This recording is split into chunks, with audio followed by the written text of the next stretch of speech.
Delicious meets nutritious in the snack that packs a real protein punch. Wonderful Pistachios.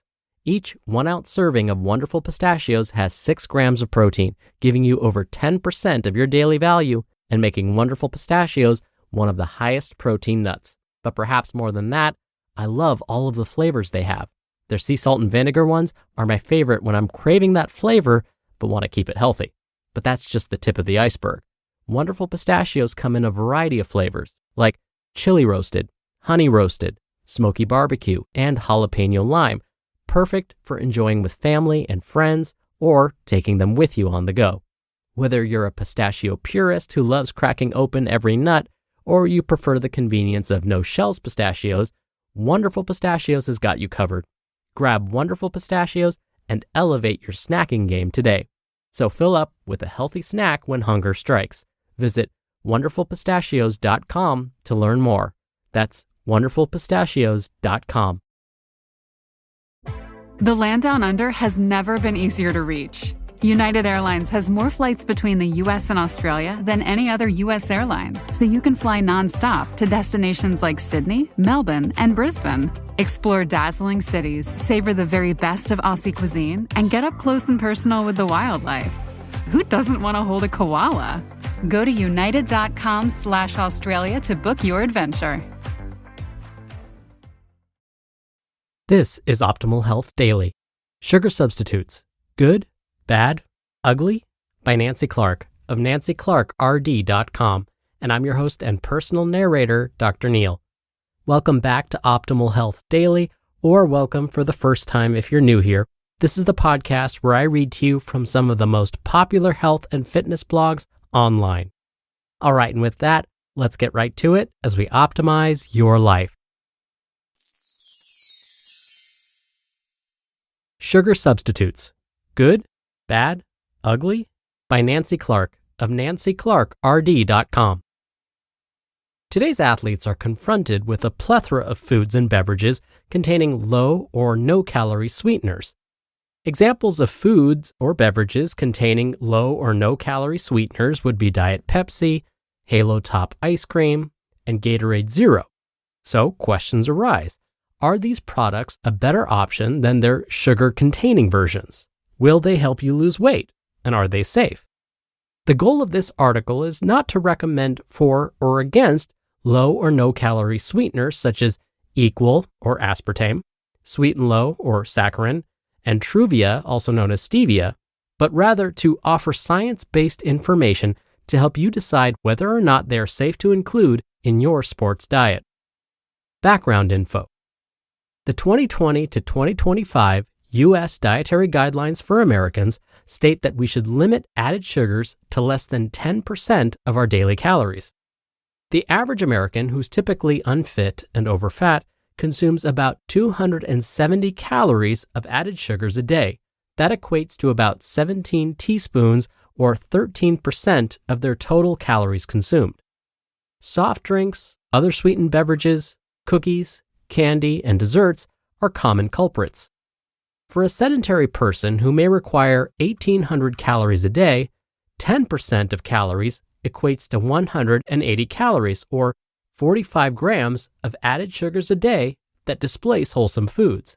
Given that exercise enhances our ability to metabolize sugar, active people are less likely to end up with health issues like prediabetes or type 2 diabetes related to sugar consumption.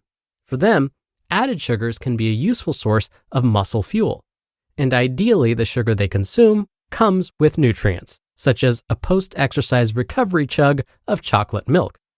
Today's competitive athletes often select their foods more wisely than the average American. Their hope is to not only enhance performance, but also reduce their risk of injury and invest in their longevity.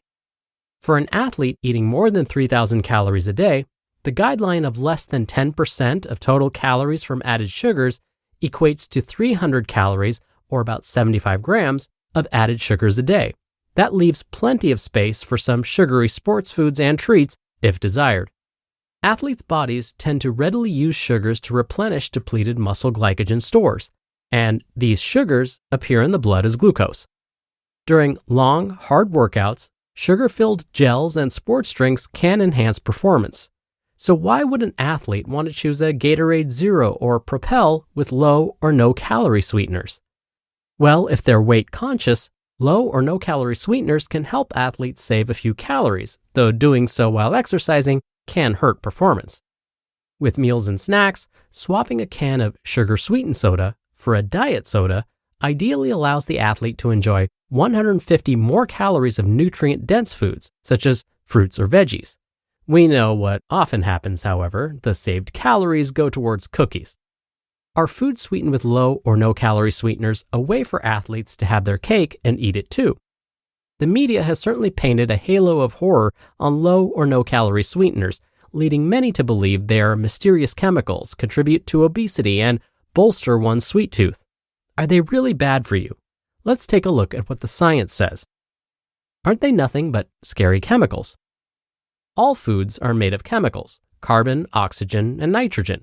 Aspartame, whose brand names are NutraSweet and Equal, is made of 2 amino acids that taste 200 times sweeter than table sugar. You need, therefore, very little of it. The powder you find in the blue packet is mostly a harmless filler that keeps the few molecules of sweetener from getting lost in the packaging. Are they safe to consume?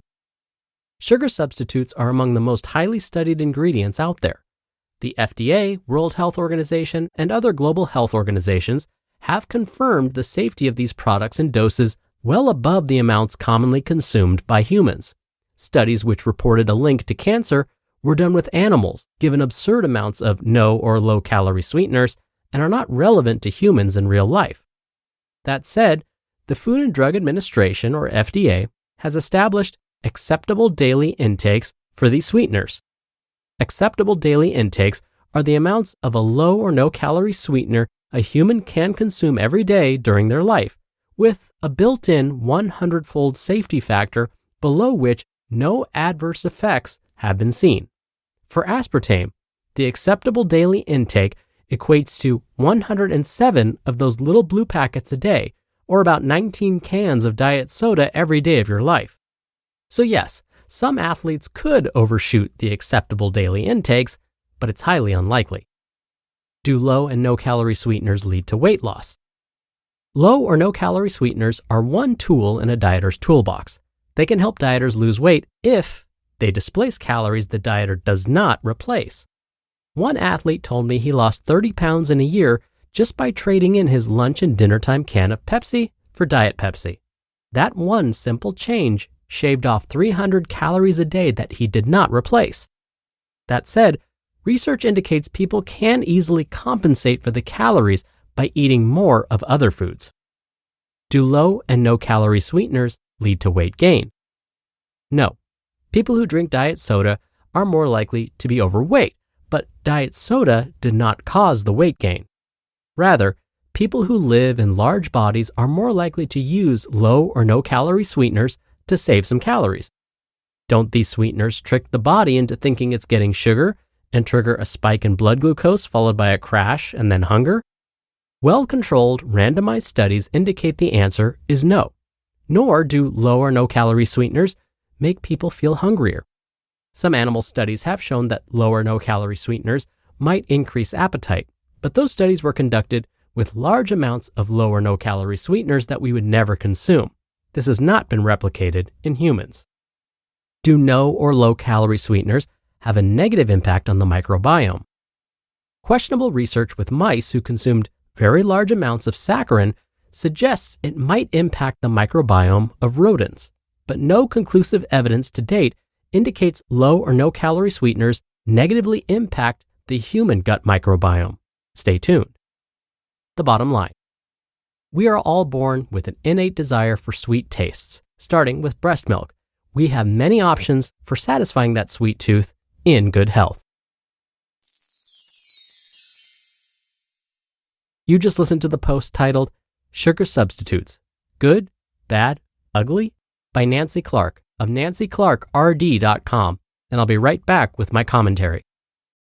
Make this new school year an opportunity for your kids to learn important life skills with Greenlight. Greenlight is a debit card and money app for families where kids learn how to save, invest, and spend wisely, while parents keep an eye on kids' money habits. Greenlight also helps families get into their fall routine with a chores feature that lets parents assign chores and pay kids allowance when they check them off. Get your first month free at greenlight.com/Spotify. Greenlight.com/Spotify. My dad works in B2B marketing. He came by my school for career day and said he was a big ROAS man. Then he told everyone how much he loved calculating his return on ad spend. My friends still laugh at me to this day. Not everyone gets B2B, but with LinkedIn, you'll be able to reach people who do. Get a $100 credit on your next ad campaign. Go to linkedin.com/results to claim your credit. That's linkedin.com/results. Terms and conditions apply. LinkedIn, the place to be. Dr. Neal here for my commentary. If you're the extra cautious type when it comes to low or no calorie sweeteners, my general recommendation would be this. Based on the research I've seen up until this point, the sugar substitutes that would be considered safe to use on a regular basis, again at this point, are sugar alcohols like sorbitol and mannitol, and possibly stevia. Now, the others don't need to be avoided completely, so don't get me wrong. We just may want to use them with caution for now, just until more studies have been performed and made available. All right, that'll do it for another edition of Optimal Health Daily. Thank you so much for listening. Thank you for listening all the way through. Thank you for sharing this show with someone. Don't forget, that's one of the best things you can do to keep this show going. I hope you have a great rest of your weekend, and I'll be back here with more tomorrow where your optimal life awaits.